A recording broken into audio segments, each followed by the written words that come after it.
Alright, hi everybody, this is Maya.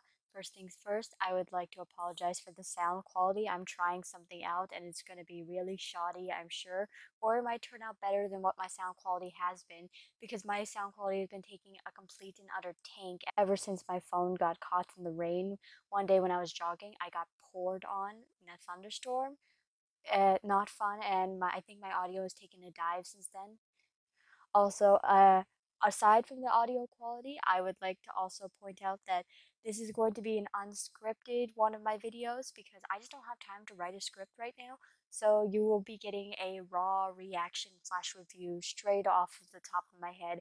I'll be skimming this as I review it, and I'll be skimming my Twitter, which will have all of my initial thoughts and reactions penned down, and that will be as solid as it gets. And it was a really good episode, and I'll see you all after the intro.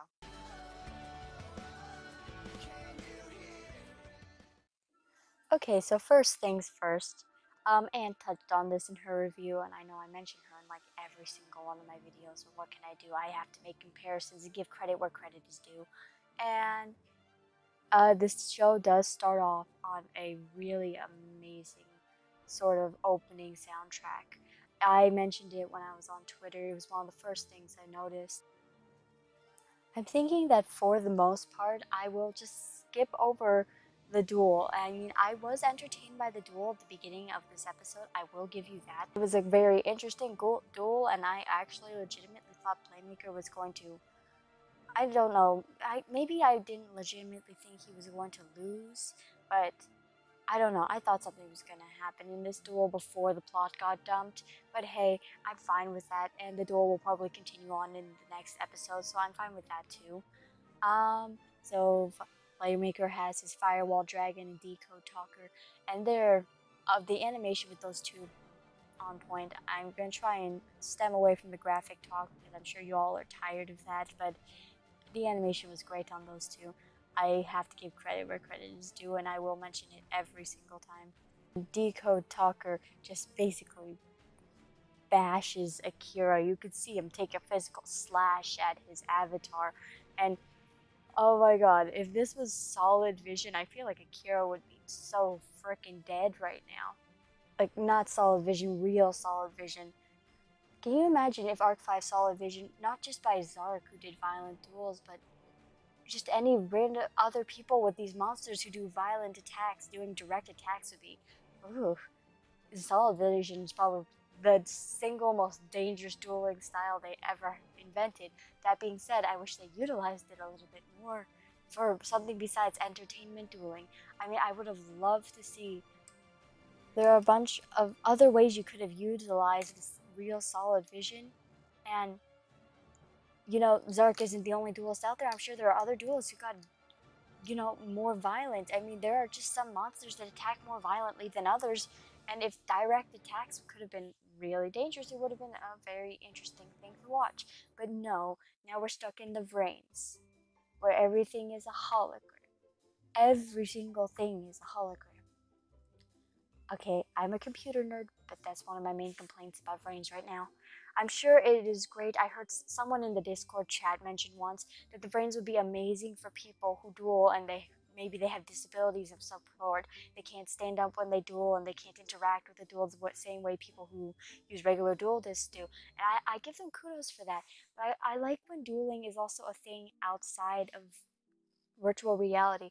This VRains it reminds me of maybe playing Yu-Gi-Oh! Pro or playing Yu-Gi-Oh! Duel Links. You're playing against, well, maybe someone else, or you're playing against a computer. It's just not the same. I started teaching my friend how to play the Yu-Gi-Oh! Card game, pre-link format, mind you, but it was so much fun. Like, I'm still teaching her about life points and all that, but I'm teaching her how cards work and all that stuff, and it was just so much fun. It was very interesting, and you know, just like, I am attacking you, now I attack you. It adds a little bit something more. That's why I liked Yuma, why I liked Judai, why I even could get behind Yuya, because they genuinely enjoyed dueling, and Yuma especially captured that spirit of what it's like to play a card game with someone in real life. Like, I didn't really understand it, but when I started playing with one of my friends for the first time today when I'm recording it. It was on Monday. It was really fun. I can't believe it. It was actually really fun. And my friend, she's not a Yu-Gi-Oh fan. She's never watched the anime. She used to collect the cards, but only because she collected cards. And then she stopped doing that too, and she traded off a lot of her good ones. And um, she didn't know crap about Yu-Gi-Oh. She really didn't. But I started teaching her the game, and she started learning. And we both, I think, maybe I'm fooling myself, but she seemed to really enjoy it as well. I mean, she even asked, "Hey, can you help me build a deck out of my own cards?" And she's actually might actually start investing in other cards too, which I didn't ask that of her. I was willing to let her just use my cards till the end of time. But if she's willing to do this, then I don't know. I don't know. Anyway, I know this is a tangent. This is a major tangent, but that's my biggest problem with Vrains right now. Besides the grunge, is it just doesn't capture the type of aura that I like. Now I'm not complaining about it because this is not the type of aura you can have with this sort of plot with kidnapping. And yeah, I'm gonna get to that in a second because we just got a plot dump on Yusaku, and oh my god, this is not the sort of happy-go-lucky card game sort of feel that we usually get. Card games is for fun sort of thing. And I really do like how the card games are taking a harder, more dark toll. But when I play Yu-Gi-Oh, I'm happy. That was like the best part of my day today. I can't lie, it was the best part of my day. And I don't know, it feels weird not having that happiness, and I'm not complaining because I'm sure I like it. I'm sure a lot of other people like it too. It's a more serious, darker aura, and I like when more serious stuff occurs. And I just hope that Yusaku can learn how to have fun with dueling again. I really do. I hope that he can learn to have fun. So, Zeiss and Akira summons a cute Cerberus. I think that's what his name was. And oh my god, I have to talk about the animation of this because it was just, my god. So he summons it, and there was a huge palette. It reminded me of that, the plot device stone that we have in Yu-Gi-Oh! Duel Monsters, like a rip-off plot device stone, minus the Pharaoh, minus Ancient Seto, minus, the three Egyptian gods, Blue Eyes, and Dark Magician. It reminded me of that. And then the tablet opens, and three balls of fire shoot out and come out, and it was the most badass scene. I swear I screenshotted it so many times. I might even throw the screenshot in this video and risk NAS because oh my god, it's probably the most badass clip I've ever seen. I would, if I could do it, I would make the entire video a loop of that scene over and over and over again because oh, that was so sweet. A little later on, we also get a return of my favorite line in all of Yu-Gi-Oh! I swear it actually is probably one of my favorite lines. I know it's been memed a lot and it's been made fun of a lot, but I do enjoy it every time they say it. And it's that line that says, "But you still take damage." I don't know. I just like it. Because it's a subtle reminder that it's not about the monsters, even if you really care about your monsters or whatever, blah, blah, blah, blah, blah. It is about the life points at the end of the day. If you run out of those life points, you lose. Ignis, but he's worried that Yusaku is gonna lose. And Yusaku responds, "But if you're so worried, then think about your new home." And this sparks off a kind of conversation where Yusaku is just straight up burning Ignis. Oh my god, I felt so bad for him. I don't know, I identify with Ignis more than I should. He's a little blob of code who wiggles around, and I don't know, he seems kinda, innocent is not the word I was looking for, but he seems like a decent guy. Keyword seems, because I'm sure there's gotta be some plot there that I'm missing, but he seems like a decent guy right now. If anything, he reminds me of Rei Shingetsu, from Zexal, before he became Vector, which I hope does not happen to Ignis, because I like Ignis. He's the comic relief. And if he becomes the comic relief troll of the story, then I'm not going to react well. I'm really not. We have enough bad guys in this story. We don't have enough, laughter moments, and I need those laughter moments more than you can bear. I need something to laugh at and make it lighthearted, otherwise I can't watch this show. It's the whole reason that I'm not getting very far in 5Ds. It's not lighthearted enough for me to binge. That's really the reason why. Because I need to be emotionally invested in it before I get very far in it. Ignis says that, what, I'm not your friend, and Yusa's like, you're not my friend. I don't need any friends. I don't have this thing that Akira told me that I should have. And Akira previously in the episode said, you know what, just go home. Live your life. Hang out with your friends. Do that sort of thing. Be a kid. You seem like a young person, so just treasure those moments. He goes, it's like, I have no more of these moments. I don't have any friends. I have nothing. Akira starts talking about what happened 10 years ago, and Yusaku's just like, bruh, you have no right to tell this story. But if you're gonna tell it, at least let me do it. And so then the plot dump starts. And basically, what we learn about this is this. 10 years ago, there were 6 kids kidnapped, and they were taken to a room with no walls.